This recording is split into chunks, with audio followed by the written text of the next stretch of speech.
tell you the truth, that last night I was drinking that much, and maybe so I just spread the Mustang back and go ahead and pull. Okay. They didn't do that anymore. So that's when you make the car more and take yourself out. How long have you been having these thoughts? Okay, been going on for a long time. Okay. It's like I can control myself, but then I can't. Okay. Have you ever heard anyone else?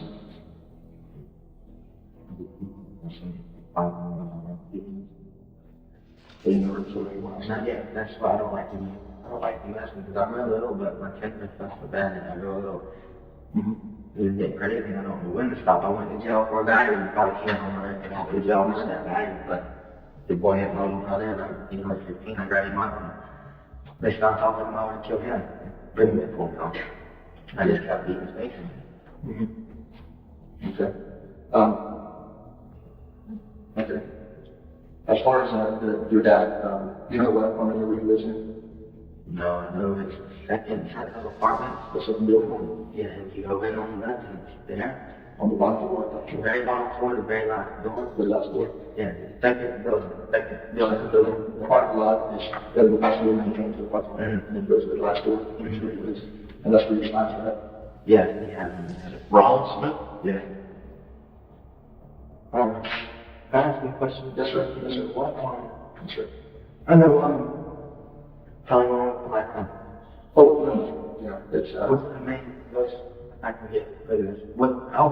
If you look on Instagram on my phone, I was looking up first degree murder with a second degree, wasn't the premeditated thing, and I guess premeditated, you thought about doing it. Maybe that is the case, but I didn't have the intention to do it. It was just gone. yeah. But it said that unrealized. Well, it's a crime. Obviously, we all know that. Yeah. I really can tell you, it all depends on your attorney and what the jury decides and what the judge decides. Why we tell you how that's going to work out. You won't be charged for murder, obviously, right? You know that, right? What kind of? I can't tell you yet. I just have to talk to everybody and talk to the attorney. And I don't want nobody to get caught. I put the baby in danger because of what I did, but I didn't intentionally. And I have no doubt you want to hurt that baby. I know you didn't, because that's not who you are. You were going to hurt that baby. And, you know, what happened, you know, it happened. There's nothing you can do about it. I just had so much. But it doesn't make you that person. You understand that everyone makes mistakes. We all do. Some make bigger ones than others, but it's a mistake. And that's where we're at. Do you see what I'm saying? Although the detectives haven't explicitly stated the charges Shows will face, the conversation continues. Now, the detectives aim to get a complete and detailed picture of what Show's intentions were. They have to make sure if he premeditated the whole miserable act. Did you go inside initially with the rifle, or was it? I was trying to fight myself. I was trying not to do that. So I went in there and I just on the couch like you see in that picture. I was sitting there watching TV and I'm feeling shit like that. What was she doing while you were? She was sitting. She was the one that took the picture. She was sitting right there. Did you know she took your picture? Yeah. I was out. I woke up and I kind of grabbed her leg and then she said, she had freaked out. I think she just kind of said, stop calling me. And after that. So don't you understand outside? And got me down. What did she think you were doing when you went outside? I don't know. I said, all right, I'll see you later. Just an update. She was still sitting on the couch and came back there with the gun. And then what? She got, oh, what did she do on the couch? She got up and kind of ran behind her. And I grabbed her and she went to open the door and I grabbed her. Left back? Yeah. Then I let her go and she flashed her out and shot her in the head. Where exactly was she positioned when you shot her? Where was she kind of like crouched down because she had just fell trying out the back door and I shot her and I pulled her real quick. Yeah, I mean before, at the time you shot her, did you grab her and pull her in first, or you shot her and then pulled her back? I shot her and then pulled her in. So where was she exactly? Where was she at? She was trying to lock the door. So was the door open or closed? It was open. That's why they showed me and said they had a shot because it was kind of outside. Did she make it outside, or was she? Halfway, that's when she dropped her phone and there was a little blood there maybe. And then linked it back in the house before anything got anywhere. So Her neighbors were all outside calling and stuff. That's why they seen me because they were all calling in the neighborhood trying to, I guess, check on how we were running back. Picked the phone up and... Where did she fall after you shot her? Yeah, she just kind of looked over. And where was she at when after you shot her? In the hallway. She was still fully inside? And she was hanging half out the door when I shot her. So was her head out the door to the top? Yes. Yeah, like she was kind of out the door halfway, but no, she was kind of on her knees in the doorway. She wasn't really outside. The door was open, and I shot her, and she was falling out the door. And I grabbed her because, like I said, I grabbed her on the waist like this, and I slung her back. And she tried to go out the door. That's when she was on her knees. She was trying to go out the door, and that's when I shot her and pulled her back in because she was going to fall outside if I didn't grab her. And I shot her. And then I just took her from there and put her in the kitchen. I closed the door as soon as that happened. Was she still alive after you shot her? She was like a weird kind of thing. Like a weird breathing kind of thing. Like you could hear her on her. Did she seem conscious or anything, or did she No, like she was like buried in blood, I guess. How long did that go on for you? Like maybe 2 times that was it. I think she died then. It cannot be clearly said if this was a premeditated murder at the moment, but what shows did with Amanda's lifeless body strongly suggests otherwise. Where were you at when you had blood? Kitchen. I shot her when I did. You shot your already She already been shot. and when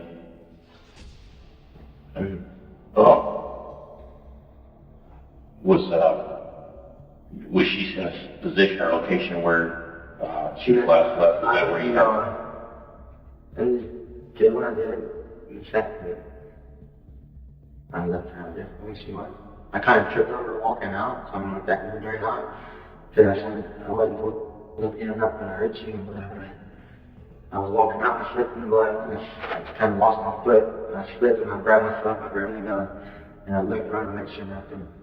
So I knew I was finished because I had footprints. I seen the footprints on the road and I seen the footprints and I just didn't know how to do it. I don't know how I did something like this. I just couldn't believe it. Shows might be trying to appear regretful, claiming he wanted to confess right after the murder. However, it's more accurate to say he only confessed when he had no way out. And now, the detectives are ready to extract the full, exact scenario from Shows by making him reenact the incident. So can you stand up and show me how you held the gun? Oh, I did. I was talking. She was kind of like this in front. Like when I ran, I kind of pushed her. She fell into the door as it opened, and she started to help. I did like this. I just didn't pull it up. I just right to the head. So she was fighting. You were fighting. Maybe. I was kind of on her right side. Okay, so you were on her right. Yeah, and then I just started. Okay.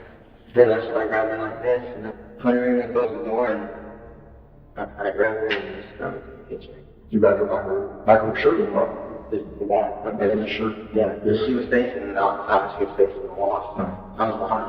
Did it go on your shoes then, or was it dripping on you, or anything like that? I think it got on me because she was bleeding blood when I was grabbing her. You getting on me. It freaked me out, man. There was all that blood. And then when you got her in the kitchen, did you turn her at all, or did you got her to the kitchen? I just grabbed her and kind of just let her go in the kitchen. She just kind of fell. She fell, yeah. Okay, so she kind of dropped the gun, had her on. Yeah. Your gun was in your hand? Yeah. Then I set it by the trash can. So your gun was in your left hand or your right hand? It was in my left hand. So you grabbed her with the right, and then when you got to the kitchen, you dropped her? Yeah, I dropped her just like that, and the gun set it against the garbage can. Okay. You know when she was laying with the garbage can, I set it, I reached over and set the gun there. On top of it or on the floor? On the floor against the wall. That's how all that blood got on the gun. Because it had leaked over the gun. As the interrogation reaches its final moments, it's about to become even more disturbing. The detective's last task is to extract the clearest version of the story from Shows. They know they're dealing with, but they need to uncover just how far he went in his sinister actions. You took her clothes off? Okay, so you had her there, what color pants was she wearing? Bleeding, I think. Did you? Bleeding? Black shirt? What color pants was she wearing? I don't remember that. I don't remember what she was wearing. Was she wearing pants? Yeah. So you pulled that off over, did you have to unzip them with your button or whatever? I think I just pulled them off. So then was your hand zip or a button? I think I buttoned them and I just zipped them off. Okay, so you pulled them off. And then, what did you do after that? I know it's hard to talk about it, but I need to know why. I just kind of up over it. Did you take your clothes off? Yeah, I just kind of pulled my shorts down. Your shorts I down? left everything on. And I just kind of pulled my shorts down. Did you spread her legs? Yeah. And you got her. Was she still moving there? Was she breathing or anything? No, it was like this. But there was still blood from that. It was really everywhere. Did you get her on the arms? You know, her shirt, did it stay down? Or did you pull it up? Or I think the shirt came off because I was driving her. And I was trying to drive her and they got at the same time. yeah. I mean, she wasn't heavy, but I was just dropped. Yeah. How old do you have? Not really, not long, maybe 5 minutes, 2, 3 minutes. And did you? Okay. Did you kiss her body at all? Yeah. And then when you were going to see him, you left that. I pulled myself up and moved myself from the east. Because they kind of hit me. It's like I came back to reality. Like I know what I did, but I don't know how I do it. Like I know what I did. It's like you couldn't stop yourself. It's like there was somebody else in the light, I guess. And then I see, and I'm trying to fire it over and baby. Was it in the hallway you got her, or was I knew he was after I pulled him up, that's when he kind of started crying, I guess. Was it the first time you saw him? Or you seen him? Yeah, that's the first time I seen him. I didn't see him anywhere else. So you know he was in the house? Or did you know he was in the house? I knew that he was sleeping. Okay. And then when was the first time you saw him after you shot him? After I pulled my pants up, you know, I seen him, I seen him. But he was just coming out of the bedroom. I don't know if the shot came up or he just woke up. Like I said, everything after I shot it happened pretty quick. Yeah. Did you place him on the bed, or did you get back in the bed? I should never go in the room. I walked through the hallway, but I kind of stopped at the bedroom. I kind of stood at the doorway. I remember I was in the bathroom. Well, I don't know why I was in the bathroom. I don't know, I was freaking out. I was just looking everywhere. Right? I guess looking for the keys. I didn't really look in the bathroom, and I just found the door and I looked around. And I was just trying to find the keys. I threw the cushions off the couch looking for them, and they fell on the couch. I looked on the floor. Did you get on the couch? I don't know. I'm gonna probably get because I had all over me. There had to be blood on the couch. So when you found the keys, did you go blow the keys from the bed? There was blood on my hand, and I fell in under the seat. I just grabbed it, so raised it, let it go. And just killed a little. I didn't know that. I just grabbed the keys. Whatever I touched had to have blood on the thing, because I had blood all over me. Well, I'm gonna say right now it's not the end of the world. Okay? Things are gonna change for you. But it's not the end. Okay?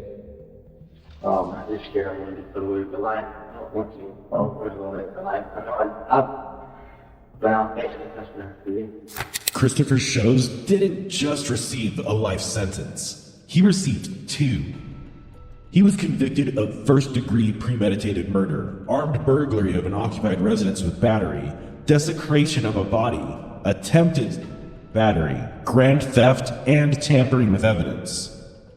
The case stands as a harrowing tale of betrayal, unimaginable violence, and a messed up psyche. While justice was ultimately served, Show's horrific actions left an indelible mark on the Suarez family and community. So, what do you think about this case? Did Shows really kill Amanda because he couldn't control his anger? If so, why did he assault her lifeless body? Feel free to share your opinions. We'd love to hear from you.